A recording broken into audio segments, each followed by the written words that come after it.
खबर श्रीनगर से, जहां करगिल रोड पर फ्लैश फ्लड की वजह से मलबा आ गया है और करगिल से श्रीनगर की तरफ जाने वाला रास्ता बंद हो गया है। भारी बारिश की वजह से रास्ते पर मलबा आया। करगिल में एक इमारत भी गिर गई है जिसमें 5 लोग घायल हो गए। पुलिस और सेना के जवान पूरे इलाके में रेस्क्यू ऑपरेशन चला रहे हैं। इस वक्त तस्वीरें देखिए जरा, बारिश के बाद क्या हाल है वहां। वहीं जम्मू कश्मीर में गांदरबल घरों में मलबा घुस गया है, दब गई कई जिंदगियां। लद्दाख के चिरवान कंगन में बादल फटने से फ्लैश फ्लड, तो घाटी में भी आफत। आप देखिए पहाड़ों पर ज्यादा इस वक्त आफत है, कई चुनौतियां हैं। बादल फट रहे हैं, फ्लैश फ्लड, बारिश लगातार हो रही है, लैंडस्लाइड, ये तमाम घटनाएं आ रही हैं। लोगों की परेशानी काफी बढ़ गई है, आवागमन में परेशानी है, रास्ते बंद हैं। और ये तस्वीर देखिए, अब तस्वीरें दिखाएंगे जम्मू कश्मीर के गांदरबल इलाके की, जहां बादल फटने की वजह से जबरदस्त तबाही मची है। घरों में मलबा घुस चुका है, गाड़ियां दब चुकी हैं, सड़कों को भी जबरदस्त नुकसान पहुंचा है। ये तस्वीर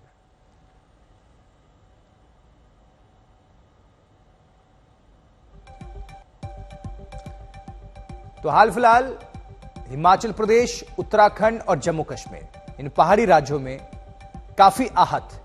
पहले लोग इंतजार कर रहे थे कि जल्द से जल्द बारिश हो, मानसून आए। बारिश आई, परेशानी बढ़ी, मानसून आया, आफत लेकर आया। राहत के साथ साथ ये आफत की तस्वीरें हैं।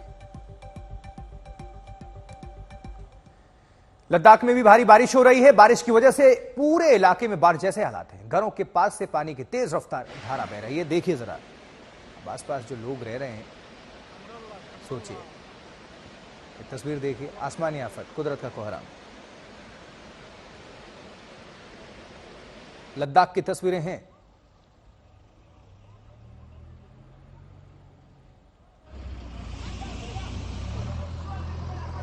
तो पहाड़ों पर अगर आप जाना चाह रहे हैं, बहुत सारे सैलानी पहुंचते हैं, हिमाचल प्रदेश, उत्तराखंड, जम्मू कश्मीर, लद्दाख, तो आप ये सब कुछ देख लें, समझ लें कितनी चुनौतियां हैं, उसके बाद से ही आप कोई फैसला करें।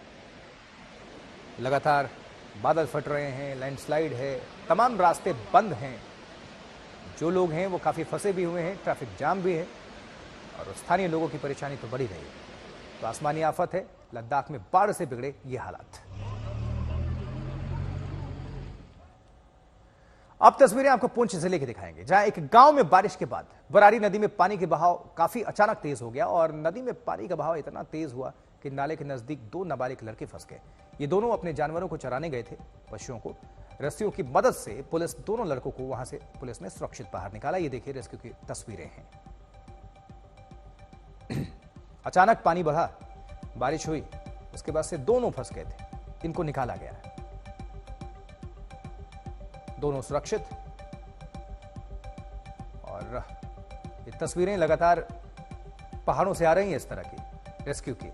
ये जम्मू कश्मीर से, इसके पहले हिमाचल प्रदेश, उत्तराखंड में भी ऐसे ही हालात हैं, जहां मुख्यमंत्री भी बैठक पर बैठक कर रहे हैं, अधिकारियों को दिशा निर्देश भी जारी किया जा रहा है। नुकसान काफी हो चुका है। तो हिमाचल प्रदेश में बादल फटने के बाद मची तबाही से संभलने की कोशिशें लगातार जारी हैं। देखिए रामपुर, मंडी, कुल्लू के सुदूर इलाकों से बर्बादी की तस्वीरें और खौफनाक कहानियां सामने आ रही हैं। जिन लोगों की जान बची है वो अपनों के गुम होने का दर्द सह रहे हैं। हिमाचल में पिछले 4 दिनों से 1000 लोगों की टीम दिन रात रेस्क्यू में डटी हुई है। रेस्क्यू टीम नदी में लापता लोगों की तलाश कर रही है। अब तक 50 से ज्यादा लोग लापता हैं। समेज और आसपास के गांव में हैं फंसे लोग। अस्थायी पुल तैयार करके सुरक्षित निकालने की कोशिशें और तलाश करने की कोशिशें हो रही हैं।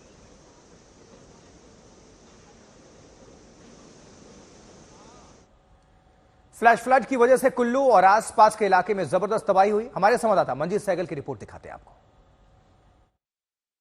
ये थे डॉक्टर राजीव बिंदल, जो हमें बता रहे थे कि भारतीय जनता पार्टी अपने स्तर पर प्रयास करेगी। केंद्र सरकार के समक्ष पहले से हिमाचल प्रदेश के लिए आपदा राहत पैकेज मांगने की मुहिम शुरू की जा चुकी है। व्यक्तिगत तौर पर भी डॉक्टर राजीव बिंदल हो या फिर जगत प्रकाश नड्डा हो, ये मिलकर प्रदेश के लिए मदद लाने की कोशिश करेंगे। लेकिन अभी तक जहां तक हिमाचल प्रदेश में इस तबाही का मंजर है, जो तबाही से जो निजी और सरकारी संपत्ति को जो नुकसान हुआ है उसकी भरपाई होना शायद इतना आसान नहीं, क्योंकि पिछले साल जिस तरह से तबाही राष्ट्रीय राजमार्गों पर देखने को मिली थी, एक बार फिर से वही मंजर, वही तबाही देखने को मिले।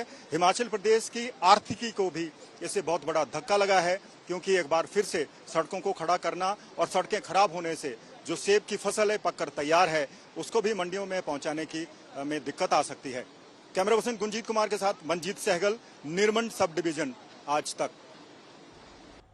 और कांगड़ा में पिछले 2 दिनों से जबरदस्त बारिश हो रही है, सड़कों पर पानी बह रहा है। कांगड़ा के बड़े इलाके में लैंडस्लाइड की तस्वीरें भी सामने आई हैं। देखिए जरा, रास्ते बंद हो गए इस वजह से जेसीबी मशीन्स को लगाना पड़ा है ताकि रास्ते जल्द से जल्द क्लियर हो, आवागमन सुचारू रूप से शुरू हो, और लंबा जाम लगा हुआ है इस वजह से।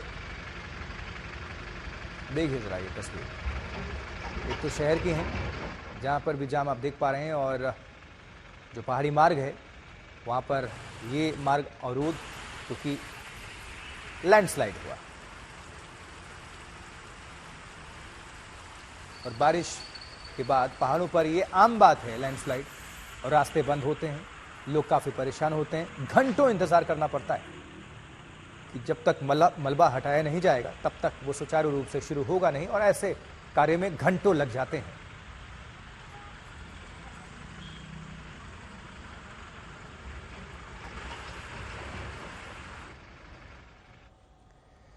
केदारनाथ घाटी में बादल फटने के बाद रेस्क्यू का आज चौथा दिन है, और अभी तक 9000 से ज्यादा लोगों को सुरक्षित निकाल लिया गया है। अभी 1000 से ज्यादा केदारनाथ घाटी में रेस्क्यू किए जाने का इंतजार कर रहे हैं लोग, और गौरीकुंड और सोनप्रयाग में श्रद्धालु फंसे हैं। 800 से ज्यादा लोगों की टीम इन यात्रियों को खाने पीने की सुविधा मुहैया कराने में जुटी है। सेना सोनप्रयाग में अस्थायी पुल बना रही है। 31 जुलाई केदार घाटी में बादल फटे थे, और इस हादसे में मरने वालों की संख्या 17 पहुंच गई है। हादसे में 25 लोग जख्मी हैं, एक शख्स लापता है। तो कल भी रुद्रप्रयाग में एक शव मिला था, अभी एक लापता है। इस समय हम ग्राउंड जीरो सोनप्रयाग में मौजूद हैं। आप देख सकते हैं कि सोनप्रयाग में केदारनाथ हाईवे का जो 100 मीटर हिस्सा ध्वस्त हो गया था, वहां पर अब आर्मी द्वारा वैकल्पिक पुल बनाया जा रहा है। फिलहाल प्रशासन ने यह निर्णय लिया है कि इस स्पोर्ट से आवाजाही नहीं होगी। आप ठीक सामने देख रहे होंगे, हाईवे का जो दूसरा छोर है वहां से अब पैदल आवाजाही के लिए ठीक सामने वाली पहाड़ी से रास्ता तैयार किया जाएगा, और फिर इस पहाड़ी से होते हुए जो सोनप्रयाग स्थित पार्किंग है वहां तक पैदल आवाजाही के लिए प्रशासन द्वारा रास्ता तैयार किया जा रहा है। यह रास्ता तैयार होने के बाद जो केदारनाथ धाम की पैदल यात्रा है वह शुरू हो पाएगी, क्योंकि फिलहाल जो सोनप्रयाग में स्थिति है, जो सोनप्रयाग में केदारनाथ हाईवे का एक बहुत बड़ा हिस्सा है, वो लगातार मंदाकिनी नदी की ओर धंस रहा है, और ऊपरी क्षेत्र से लगातार मलबा गिर रहा है। ऐसे में यहाँ पर हाईवे का निर्माण दोबारा से शुरू करना सही नहीं है, क्योंकि लगातार खतरा बनता जा रहा है। ऐसे में अब आर्मी ने यहाँ पे मोर्चा संभाल दिया है, और शीघ्र ही यहाँ पर पैदल पुल तैयार होने की संभावनाएं बन गई हैं। प्रवीण सेमाल, आज तक, सोनप्रयाग।